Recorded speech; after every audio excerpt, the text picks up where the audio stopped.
What is going on, guys? So I normally make videos for my Prelude and my Honda, the Accord and all that. You know, I'm normally a Honda guy, clearly, right? Well, everyone knows I also have a Hummer, which also always needs a lot of work, and I never film anything that I do to it. I'm like, why don't I start doing that? Because there's probably Hummer guys that might need a little bit of help to help save them money. Because let's face it, when you take one of these things to any kind of mechanic, they start seeing money signs. It's a bigger truck, you know, it's not a diesel obviously, but I'm just saying it's a bigger truck, and when they see bigger vehicles like this, they're normally, you know, you got the money signs for the eyes and shit, because they think you have tons of money. Well, obviously that's not the case. Everyone knows I'm a Honda guy, right? We never have money because we're always fixing our shitty fucking Hondas. But hey, so today, so let me do a backstory. Normally when I fix one or two things on this Hummer, 3 or 4 of the things go wrong. Nothing to do with what I touch. So I got the check engine light pulled. It has 4 O2 sensors, bank 1 and bank 2, you know, driver and passenger side. Both of the one on bank 1, sensor 1 and bank 1 sensor 2 were out, which is the driver's side O2 sensor. So I replaced both those. Few days, no check engine light. Check engine light came on yesterday. One got the codes pulled. Now it's throwing a CO or C0388, which is like something to do with the rear differential lock or something, which I never even use anyway in this thing because I don't go off-roading in my Hummer. I know some people actually use these things for their purpose, but I don't.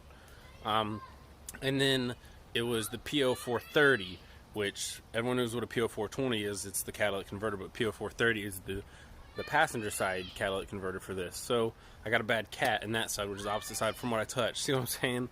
And then, so on top of that, so we're running errands or whatever. I got those codes pulled in the Hummer. And as we're pulling into my neighborhood, I start hearing a knock and noise while I'm turning. And I'm like, great, you know, what is it now? So I get in there, I start wiggling stuff around. Sure enough, my tie rods are shot.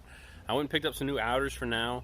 The inners are on their way. They had to get ordered, so I'm going to install my outers and see if that helps, because these outers were shot. And they had 2 options that arise. They had Master Pro for $44 with a lifetime warranty, and then they also had Moog or whatever you want to call it, M-O-O-G. I use their ball joints and stuff, but for right now I'm kind of tight on cash because my hours were cut because of this whole coronavirus. I am still working, but they're cut, so I got to spend money elsewhere.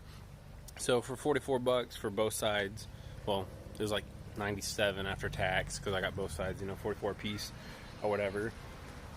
We should be good to go. So I'm going to show y'all how to install an outer tie rod and show y'all what a good and inner and outer tie rod look like. Obviously I'm about to show you the extreme of what a bad outer tie rod does, and you'll get that knocking noise while you're turning. And I wish I would have filmed that while I had that off, but it really just sounds like someone's under your car going knock, knock, knock, knock, knock, knock. And it was only when I was turning to the right. So anyway, I went ahead and ordered both because I'm going to do both at the same time. No reason to just do one, in my opinion. Normally when I do something on a suspension, I like to do the same for the other side. Peace of mind, basically, you know, because if one's worn out, when's the other one going to wear out? Probably pretty soon. So let me flip my camera on and show y'all what I got going on here. Big ugly ass old boy right here sitting. So anyway, I like to sit on these tires because they're big enough to sit on like a little thing. Remember, jack, and you always want your jack stand, just in case your jack likes to go out, because you definitely don't want something this size falling on you. Anyway, there's a catalytic converter back there I'm going to have to replace. That's going to be fun. I bet you those fucking bolts are not going to be easy to get off. They're probably going to be fucking seized on there. Mind you, I live in Texas, so rust really isn't a thing, so I don't got to worry like some of y'all. So anyway, what you see here is the inner tie rod. So let me put my camera stand down here and see if I can get it all focused for y'all on what's going on over here. I forgot it's locked, so give me a second here. See if I can set it up here actually. There we go. Might be a little shaky, but hey. So here is the old outer tie rod, which screws onto here. Basically what I do is I crack this because I don't want to fuck with the alignment. And I will go get an alignment because anytime you touch your suspension you want to, but for right now I'm not. So I basically just crack this a hair, and the new one will screw on tight, flush to it. And obviously it won't be able to, because if I go tighter it's going to be facing this way. It's got to face this way, so it can go up through here. So here's the old one. You can see the bushings torn, and you can You can just hear it. You can move it. What?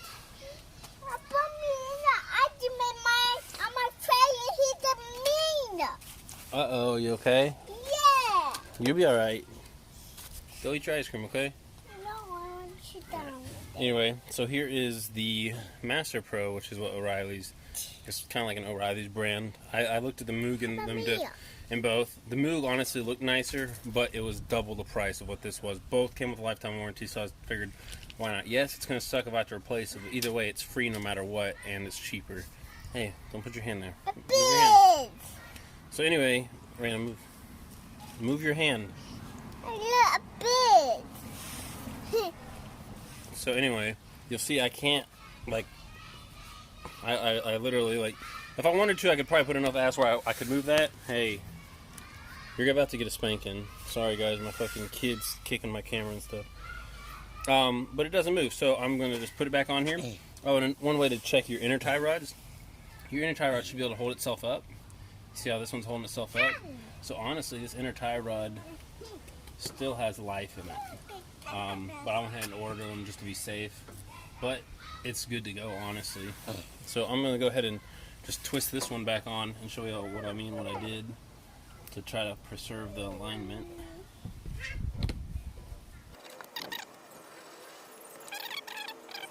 So that's where it was cracked. I'm going to have to push this and move it a little bit. One thing you will notice is this tie rod came like that, and it came with the grease fitting. So we're going to have to add grease into it.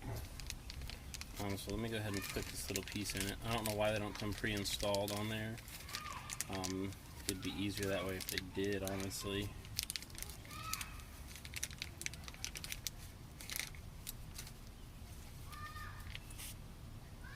Anyway, that's going to go.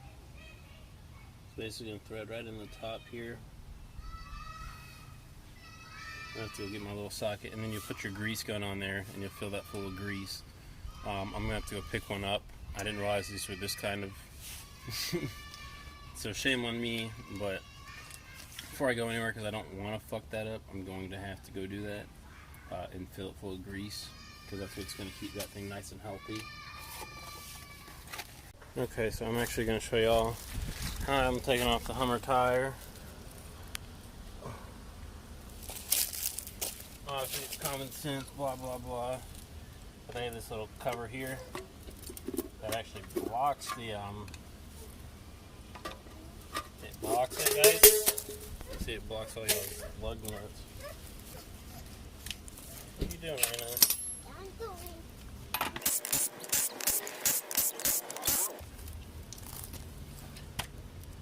There you go. It's held on by 8 different lug nuts. I'm gonna move this stuff over here. I'm just gonna kind of wiggle it because these 30, these 35, I forget what size they are really actually kind of heavy. And we're just gonna put down right over here.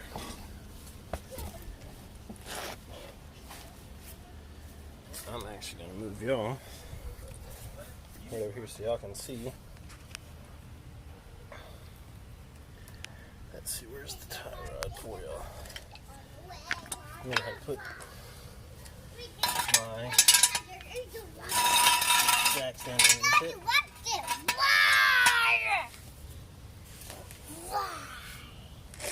That's scary.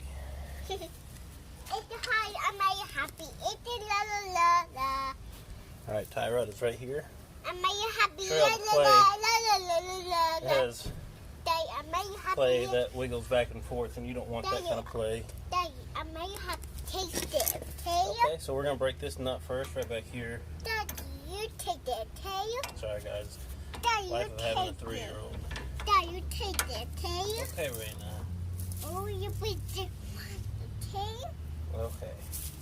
Let's do the goodbye.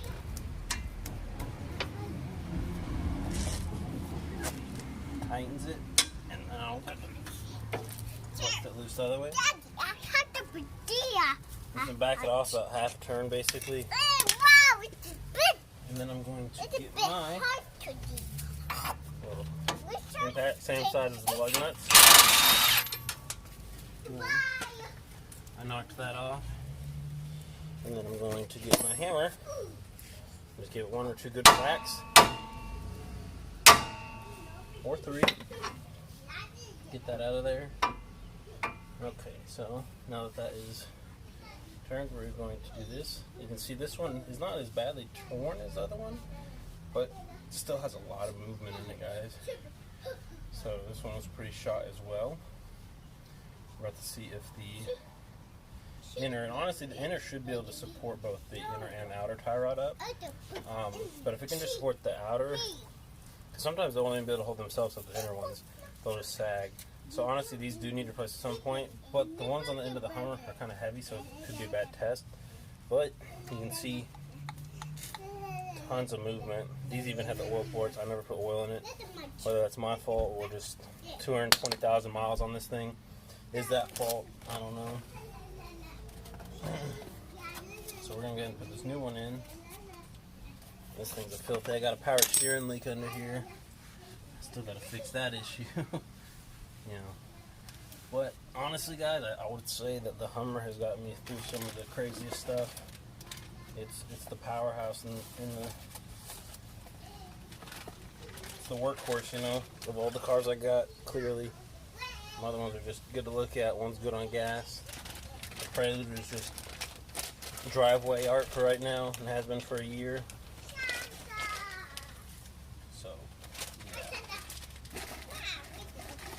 So it's kind of odd. This one comes with a little one right here, the washer. And it also comes with a cast on that. Well, not a washer, but another, basically. So I don't know, maybe you get to decide which one you'd like to use. Actually, you know what? I think that's a new nut for the inner. I'm still just going to use the old ones for the inner tie rod. Actually, that's what that is. I'm just going to still use the old one. So I'm going to push this off to the side, and I'm going to screw this in place. Okay, you hold on to it for now, okay? Okay. Thank you.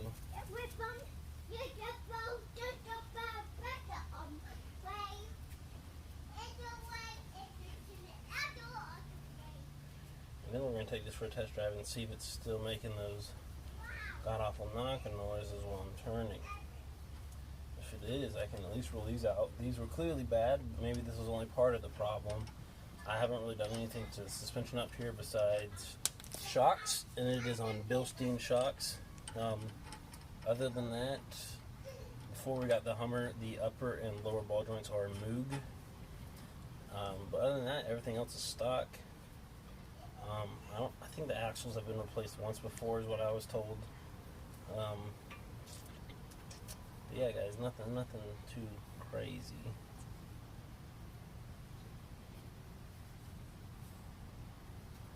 I don't know if I got one more turn in there. Okay. So there's where that meets up. Oh, and I forgot to tell y'all, the little oil insert nut that it comes with is an 8mm. So when you're installing it on here, I got a little 8mm wrench. I'll show you. Let me get it started.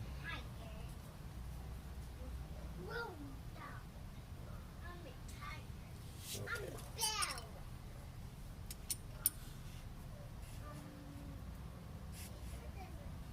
Just go. You don't gotta make them like stupid tight. Make it too tight, you could honestly strip it out. So there we go. I'm going to go ahead and put this one back through this. Ouch. Pinched myself. That's in there. Going to hand tighten the nut.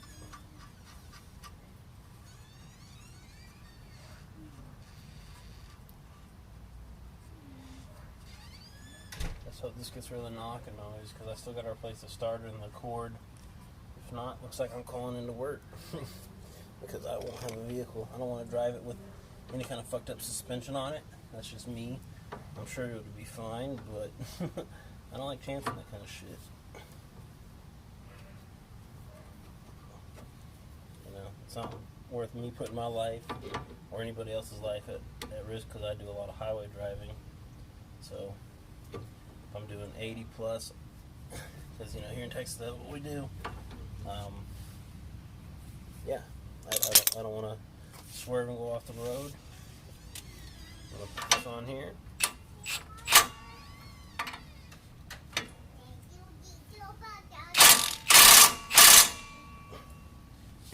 That's it. That's probably good right there. And I'm going to get my cotter pin straight through. Back it off just a little bit so I can turn it to the side. And then I could just turn these big ones by hand. Bend them. There you go. Oh, thank you, baby. So there we go, guys. And now I'm just going to put the wheel back on and we're going to go for a test drive. So you gotta stay focused when I do that. It's that simple. So there's kind of one thing I forgot to do. I forgot to make sure the steering wheel was straight. So I'm kind of kicking myself. Always make sure your steering wheel is straight before doing that. However, I should be pretty close to within spec, because like I said, I only backed it off half turn and then turned on the outer one, so it should be close to where it was. Well, let's hope this helped with the knocking noise. It was when I turned to the right. I'm still kind of hearing it. I'm thinking it might be the axle now, guys. Yep. Obviously those did need to be replaced. It's always made that noise there.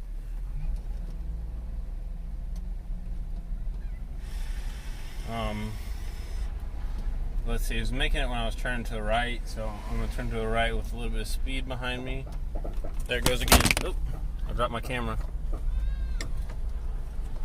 So it's still making the noise, so now I know it definitely wasn't my outer tie rods.